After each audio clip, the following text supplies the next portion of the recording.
Hello everyone, my name is Mark Denker. It is July of 2017 and I'm going to give you a short summary of my experience as an analytical chemist. I have more than 16 years experience at a commercial lab in central New Jersey, and the techniques with which I have direct experience include secondary ion mass spectrometry, SIMS, atomic force microscopy, AFM, and X-ray photoelectron spectroscopy, XPS.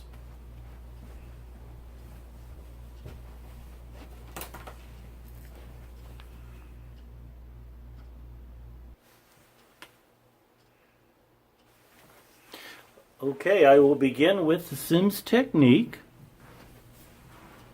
In the dynamic SIMS technique, a beam of ions is focused onto the surface of a solid. Material is sputtered as atoms and ions, and the ions are detected and separated by the mass selector or the mass spectrometer. The desired information in SIMS data collection is the identity and concentration of the sputtered ions as a function of their depth positions in the solid. It is a destructive technique as the atoms of the material are removed layer by layer.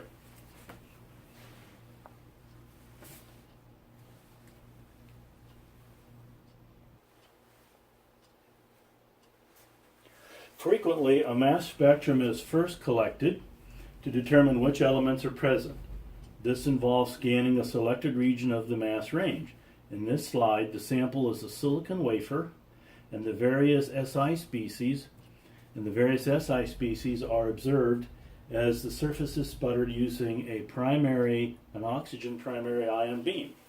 You can see the detected ions are from both the SI and from the oxygen beam used to sputter. The detected elements can then be monitored while collecting a depth profile.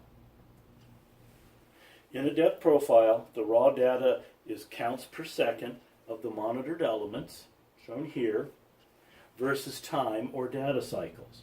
This is then converted into a depth profile where the concentration is plotted along the y-axis versus the depth on the x-axis. In this example, the sample is semiconductor grade single crystal silicon that has been ion implanted with boron. The depth profile was collected using an oxygen beam for sputtering.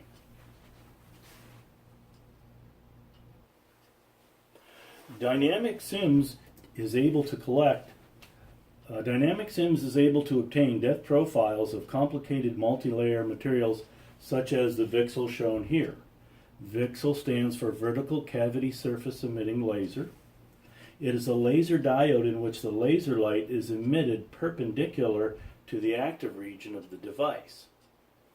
The structure consists of what are called Bragg reflector mirrors above and below the device. The active region consists of one or more thin multiple layer quantum wells, with the layer shown here. Using a quadrupole SIMS, all of the desired elements can be followed during one profile and most of the individual layers resolved. The top Bragg reflector is carbon doped, P-type, shown in black, and the bottom Bragg reflector is doped in silicon, N-type, shown in green. Oxygen, shown in red, is monitored as a contaminant. The carbon, silicon, and oxygen profiles are plotted along the left-hand axis, along with boron.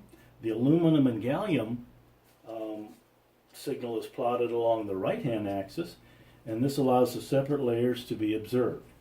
The layers of the quantum wells in the active region are too thin to be fully resolved under these sputtering conditions. On to atomic force microscopy. This analytical tool is part of the family of scanning probe microscopies, SPM, that produce high-resolution surface imaging. AFM is used to image insulators and semiconductors. An atomically sharp tip is brought to the surface, and the attractive and repulsive forces that exist between the atoms and molecules are used to create topographical images of the surface by measuring the deflection of the tip apparatus. Since these forces are on the atomic and molecular level, the resolution is in the same range, allowing for the imaging of individual atoms under special conditions.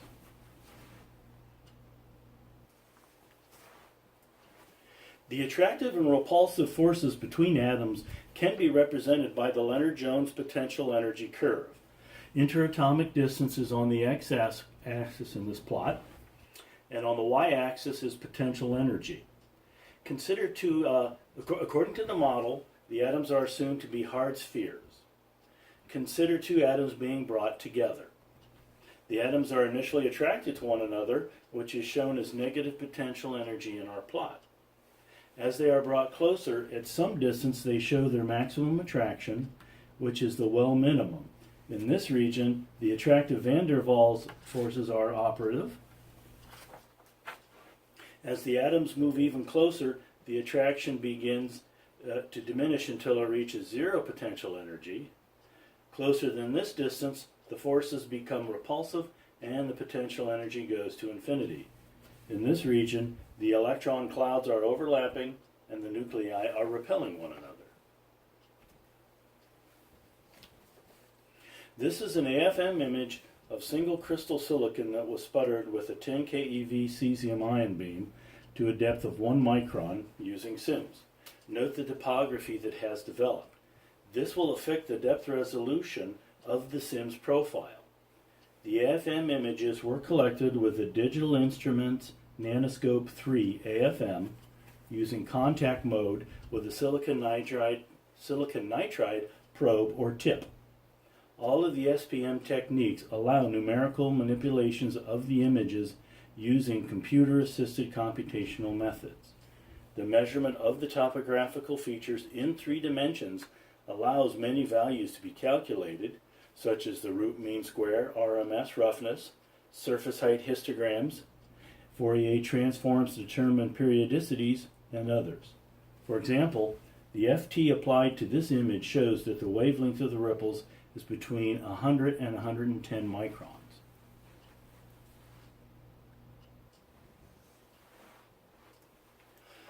On to XPS. In XPS, the surface of a solid is irradiated with a beam of X-rays, which can be generated from a number of different sources, shown there. These photons cause the emission of electrons within the top 5 to 10 nanometers of the surface. The kinetic energy of these photoelectrons is measured by the hemispherical analyzer, and this equation here is used to determine the binding energy of the electrons. It is the energy of the X-ray photons minus the kinetic energy of the electrons measured by the analyzer. The binding energy is then plotted as intensity versus the binding energy. The XPS spectra plotted here of these 4 metals show photoelectron transitions using spectroscopic notation, 3s, 3p, 4s, etc. This slide shows the electron emission processes that occur when the solid surface is irradiated with X-rays. The surface atoms emit both photoelectrons and Auger electrons in addition to photons as fluorescents. The X-ray photons cause emission of mainly core-level electrons. XPS is not highly sensitive to valence electrons. The excited surface atoms, after the emission of the photoelectron, can then relax either by the Auger process or by fluorescence. In the Auger process, an electron from a lower orbital drops down to fill the hole left by the photoelectron. A second electron, the Auger electron, is then emitted from this lower energy orbital and is collected by the detector. This slide shows the electrons using X-ray notation, where the shells are designated by these capital letters, K, L, M, etc. This is typically how Auger peaks are displayed.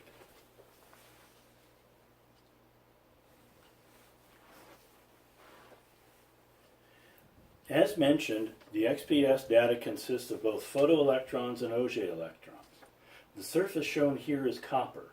These photons cause the emission of electrons within the top 5 to 10 nanometers of the surface. The photoelectron transitions are shown in the plot here in red, and these are the Auger electrons. The bottom part of this slide shows the subshells of the copper atom and which subshells produce which photoelectron peaks. The Auger electrons can cause interferences to the photoelectrons, which hinder accurate quantification and so are not generally useful in XPS. However, in certain situations, they can be used to help in identifying oxidation states. The starting point for an XPS analysis is to collect a survey spectrum of the sample surface.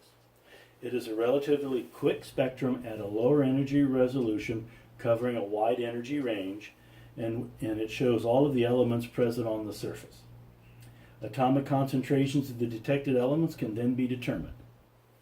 Note that the binding energy scale on the x-axis is plotted in decreasing energy. This slide shows a copper gasket before sputtering on the left and after sputtering with argon on the right. The removal of just 30 angstroms of material has greatly changed the shape of the survey and the concentration of the various elements and species on the surface. The shape of the survey can be informative as well, indicating the presence of different layers. The bowed shape of the survey on the left indicates the presence of two layers, an oxygen-rich surface layer, which is covering the copper metal surface beneath it. After sputtering, the survey on the right is mostly flat, and this indicates the presence of only the copper substrate with a small amount of oxygen and carbon remaining.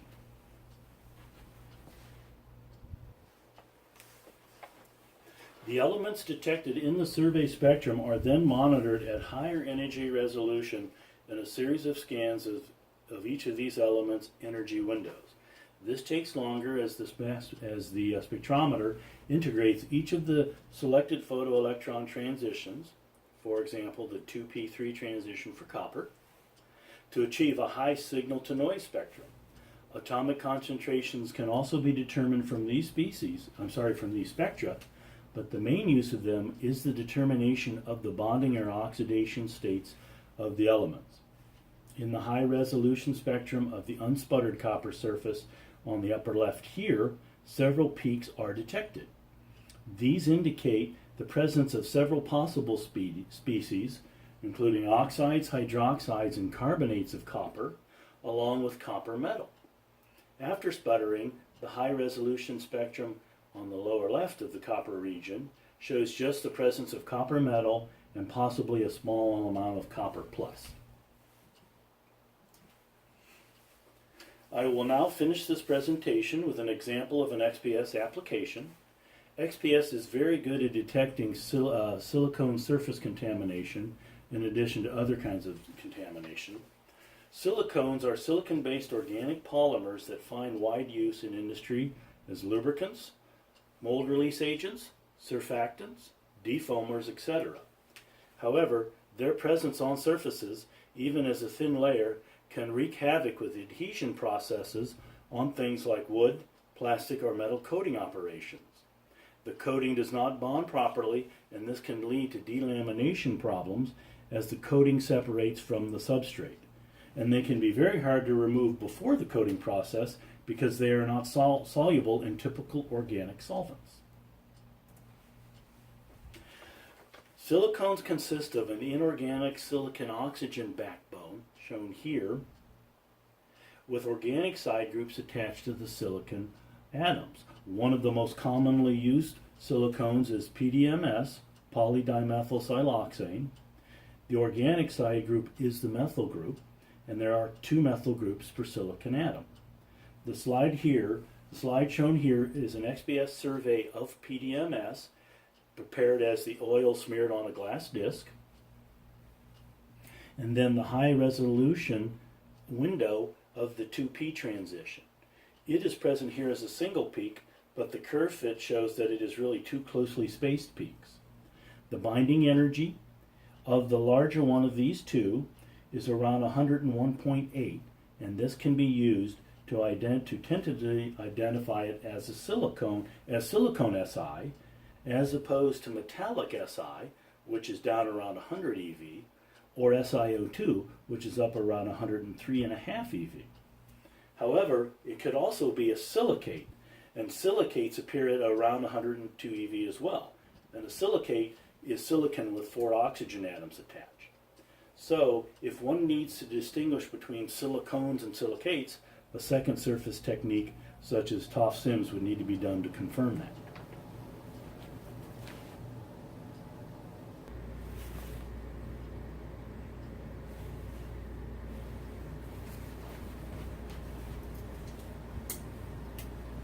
So in summary, I have 16 years experience as an analytical chemist performing SIMS, XPS, and AFM.